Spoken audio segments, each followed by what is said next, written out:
Hi, it's Angela here from Women's Business Voice, and I'm thrilled to bring to you another episode in our fantastic series called From Side Hustles to Empires, the history of working women's lives, where we'll be featuring a series of conversations between Dr. Amy Edwards and a range of expert historians. So today, our very special guest is Professor Helen McCarthy. Helen is a professor at the University of Cambridge, where she teaches on different aspects of modern and contemporary British history. This includes a course on women, gender and paid work in Britain since the 1950s. In 2014, she published a book called Women of the World, which was a pioneering study of women's roles in British diplomacy. And more recently, in 2020, she also published a book called Double Lives, A History of Working Motherhood. So this is all to say that she's a foremost expert when it comes to relationship between gender and work, and we're very lucky to have her join us on this topic of working motherhood. We'll also hopefully get to hear about what she's currently working on, which is the history of retirement since 1945. So a fun episode ahead. So I'm going to hand over to my co-host now, Dr. Amy Edwards. Take it away. Thank you so much, Angela, and thank you so much, Helen, for being with us today. So Angela gave us a bit of a whistle-stop tour of some of your books and research projects, but I wondered if I could just ask you to tell us a bit about what led you to studying the history of women's working lives. Sure. Well, I mean, I've always been fascinated by women's history, gender history, how women's lives have looked in the past. And I suppose women's work has also been something that has been an abiding interest of mine. But I've got to say, it was when I had kids myself that I became particularly intrigued by the history of working motherhood and just asking questions about how mothers in the past experienced juggling paid work with childcare. What were their strategies? What was their everyday experience? How did they manage this in different kinds of occupations? So factory work versus office work. What were the attitudes of employers? How much change was there over time in terms of helpful husbands? And of course, some of the broader policy contexts in which working mothers are trying to live their lives, whether that's the provision of childcare or maternity rights. So I really wanted to kind of write a big history book that would bring all of that together and provide some kind of narrative about working mothers from all different walks of life. So working class women, middle class women, professional women, women who are doing, women who are working at home, women who are working overseas. Really a kind of panorama, if you like, of working motherhood. Yeah, amazing. And the book Double Lives, which kind of came out of that, I've had the chance to read. It's a really fabulous book. So you've spoken a bit about what the book is writ large. And it covers this really amazing sort of like at least 180-year history, possibly a little bit more, which is quite an undertaking. And that's obviously a huge span of time. So I wondered if you could give us a brief sketch of what changed for working women and working mothers in that period. How might life have looked different for someone working at the start of the 20th century versus like a working mum at the end of the 20th century?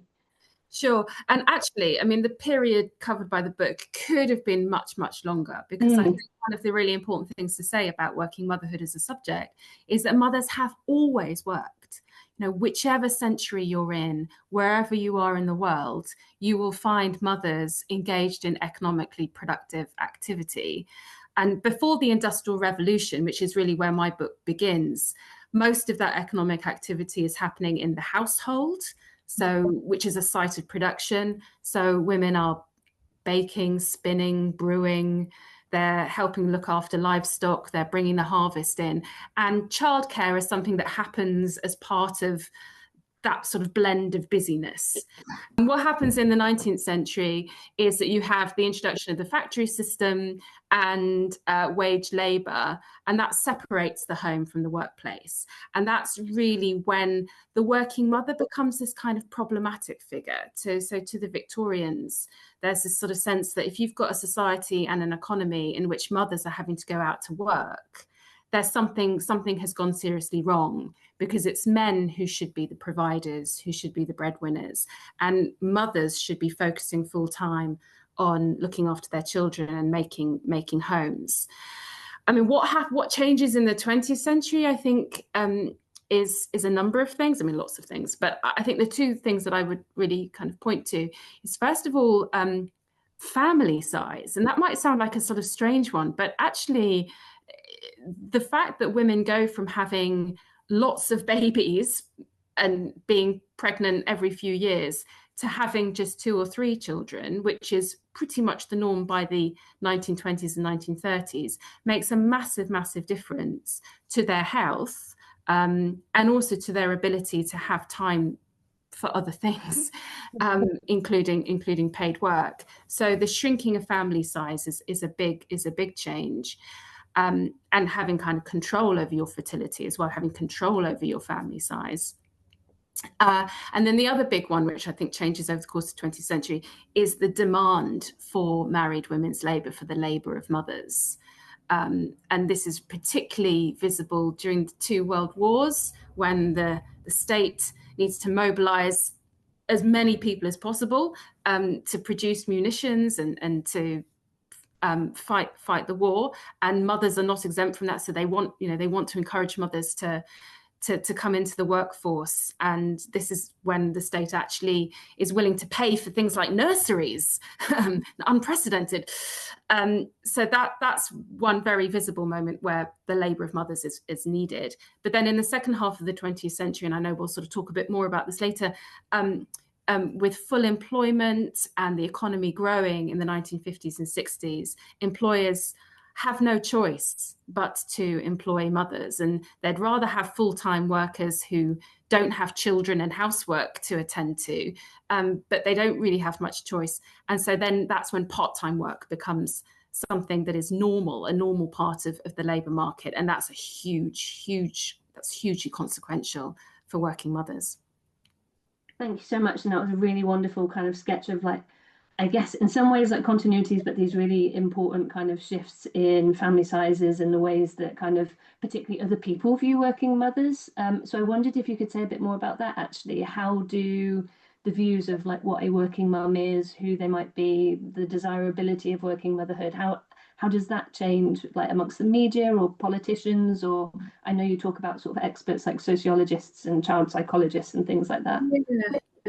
Yeah, I mean, in some ways, there's quite a lot of continuity in the kind of censorious, negative kind of hostility that working mothers are often on the receiving end of across the 20th century. And you will always find voices of people saying that it's morally wrong, it's harmful to children. But in the second half of the 20th century, I think that becomes a little bit more complex. And certainly in the 1950s, and this is sort of wrapped up in that trend towards part-time work that I just referred to. So what really becomes the kind of classic or typical model for mothers in the 50s and 60s is not to go to work when their children are very, very young, but to wait until their children are at school, and then to find a part-time job. And this becomes known as the dual role model. And so it's a sort of phased, staged model. So it's older women in their mid-30s and 40s who are returning to the workforce and fitting their jobs in around the needs of their families. So attitudes towards those kinds of working mothers aren't quite as hostile. And there's a sense that, well, actually, perhaps it's good for the household to have a second wage coming in. Perhaps this means that the family can have a higher standard of living. Perhaps it might even be quite nice for the mother to have a bit of a break from full-time housework, and maybe she'll be a better mother if she's got some time for herself and perhaps some extra money that she can spend on herself, getting a nice hat or something like that. So that kind of model of working motherhood becomes socially acceptable. But I think moving into the late 20th century and into our present day, I mean, I think you still find a lot of hostility and a lot of negative views towards women who work full time, particularly when their children are very young, and they obviously are getting the kind of criticism that men who work full time when their children are very young do not typically receive. Yeah, and I think that's one of the wonderful things about history is that it both shows us the major changes and things that can precipitate change, but also helps us identify things that have been really long running kind of like through lines that kind of exist with us today, and where some of those things came from and how deeply embedded in society they are. I suppose you mentioned a couple of times what happens in the late 20th century. So I suppose I wondered if we could talk a bit more about that. In particular, at the end of the book, you have these two fantastic chapters that about the 1970s, the 1980s, and 1990s as a kind of really key period of change for how women worked and the expectations of them as workers, mothers, partners. You can add other things into there, kind of family members, friends, and all of those things. So you particularly say something about the idea of like kind of women having it all, but also women doing it all, and the idea that they have to become a kind of superwoman. So I guess that's probably something that a lot of the people listening to this podcast might experience, this feeling of needing to be a superwoman. So I wondered if you could say something about where that comes from historically and what that has meant. Yeah, the Superwoman label has a really interesting and intriguing history, because the book Superwoman was written by Shirley Conran, who was a journalist and writer in the 1970s. And it was actually a household manual. It was a book that was full of advice about cleaning and provisioning and cooking, and it wasn't, and Shirley Conran sort of later on says, the Superwoman, it was kind of a joke. It was kind of ironic. It wasn't suggesting that there should be this ideal that all women now have to aspire to, of being professionally successful in the workplace and also being, well, what Nigella Lawson later calls domestic goddess at home. And she was kind of appalled that was sort of where the Superwoman label ended up, this kind of impossible to attain ideal. But I think what's interesting is that it came at a moment when more women were entering higher education and were entering the professions and sort of management of corporations were beginning to open up to women. I mean, women were still very much in the minority in those sorts of boardrooms and seen at the senior levels of organizations, but they were beginning to get more visibility and more of a presence. And over the 1980s and 1990s, that grows. So a big kind of trend there is not just a growth in women's full-time work, but women's work in professions. And so these are women who actually can have, if you like, careers rather than part-time jobs that sort of fit in around children and which don't require any formal qualifications. So I think that the rise of the career woman and the growing numbers of women, I mean, there's still a minority of women. Most women are still doing the low-paid jobs, but it is a growing minority of women. And I think that sort of is happening at the same time that the Superwoman label is gaining traction in the media. So I think this is what sort of fuels a debate around, and of course, feminism is happening at this time as well. I mean, that's another kind of big story about the 1970s, is the revival of the women's movement. And feminists have always been divided. There's always been a debate within feminism about working motherhood and about whether paid work is always liberating for women, or whether actually capitalism is oppressive and we should be fighting against it rather than feeding it by going out to work. So that's always been a debate within feminism. But what you do find is just a greater assertiveness, I think, amongst women to demand their rights. And this is translated into some of really important legislation: the Sex Discrimination Act, the Equal Pay Act, the Employment Act, which gives maternity rights for the first time, and right to reinstatement, because up to that point, if you were pregnant, your employer could fire you, and you had no way of getting your job back. So there are important women's rights in the workplace are expanding in important ways at this time. So I think this all kind of comes together around the Superwoman debate, and what women should be aspiring to and wanting for themselves, I guess. Yeah, that makes sense. And I wondered if you have any thoughts about where that leaves us today. You've touched on so many different things. So like work-life balance, the expectations of working motherhood, the kind of negative, either public or political interpretations or responses to working mums. Sort of, where does that leave us in our current moment? Like, how did we get to where we are, and what of those trends do you still see playing out in the world around us, in relation to how different women experience careers and work and parenting?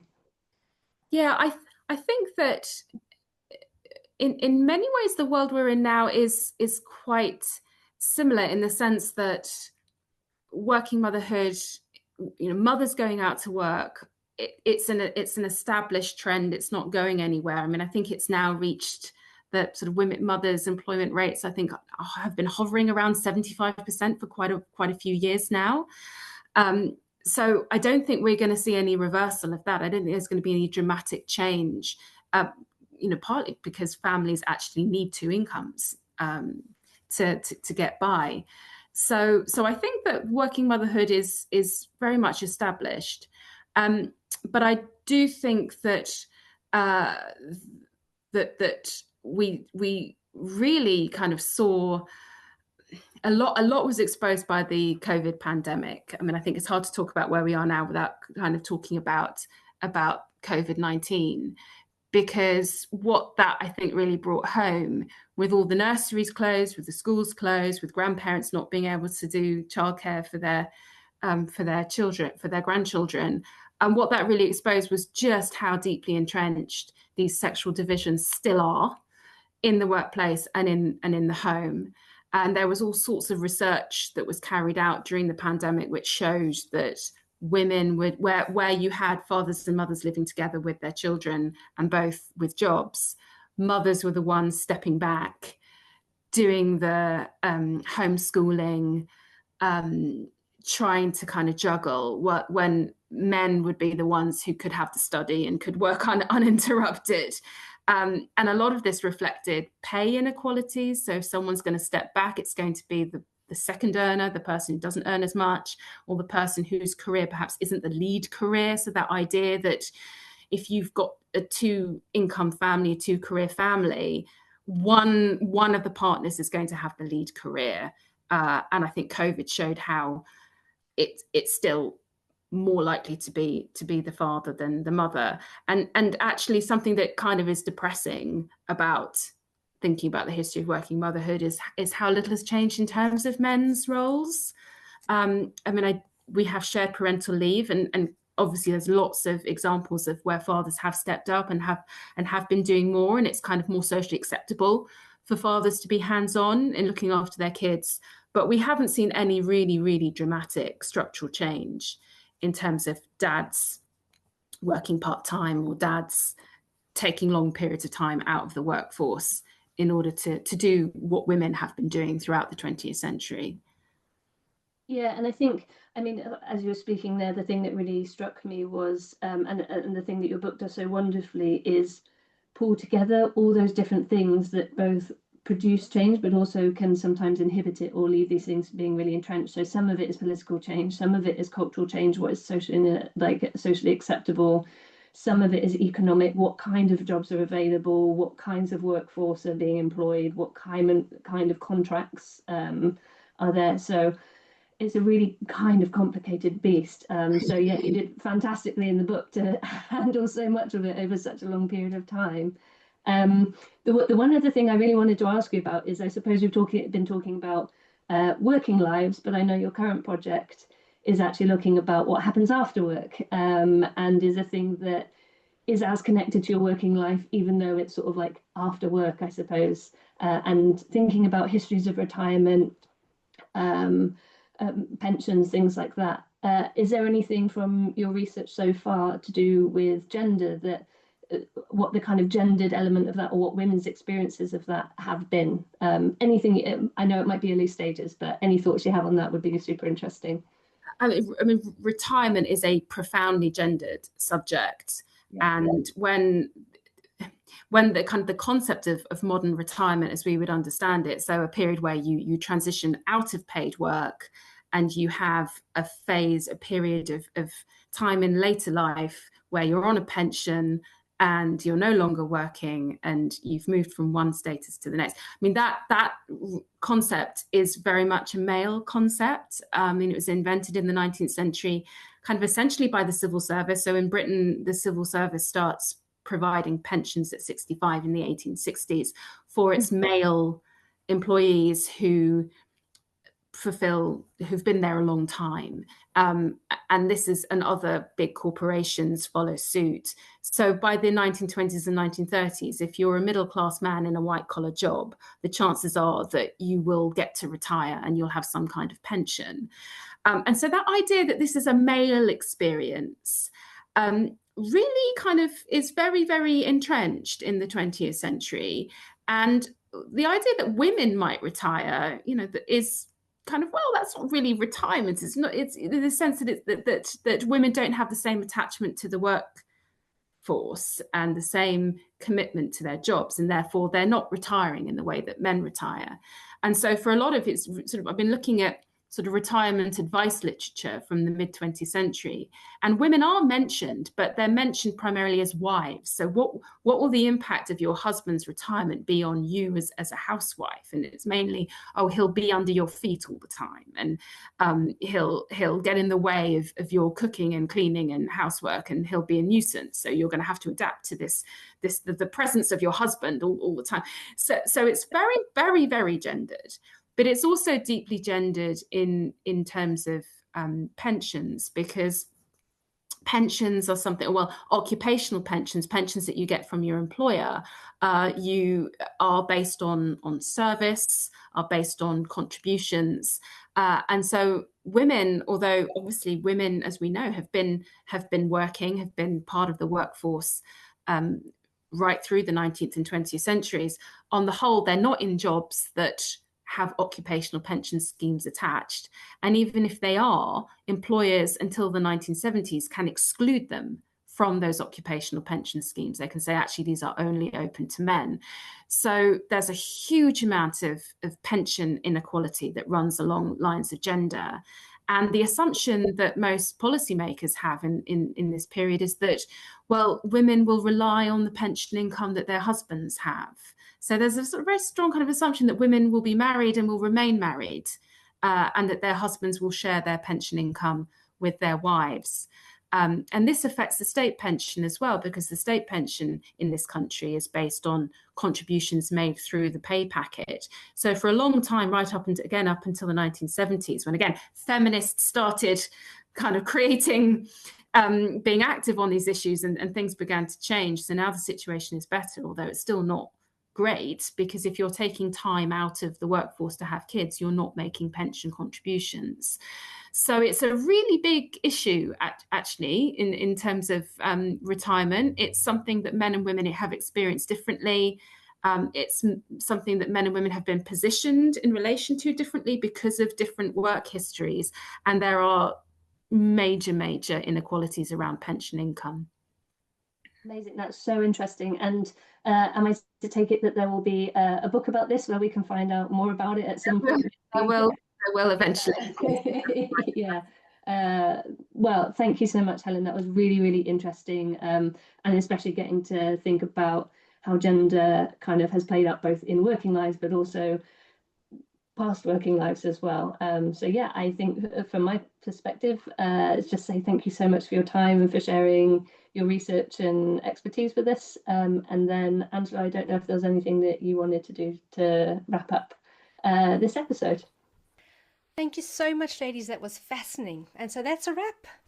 Our episode 3 of Women's Business Voice, where we're featuring Professor Helen McCarthy. Please like, share, get this episode out there. It's a very important topic that we need to be talking about and we need to be delving into. That's it from us. Thank you for joining us on Women's Business Voice, where women rise, lead, and make an impact. If you loved today's episode, be sure to subscribe, leave a review, and share it with a woman who needs to hear this. Want more inspiration? Visit womensbusiness.club to connect, grow, and be seen. Until next time, keep showing up powerfully. The world needs what only you can bring.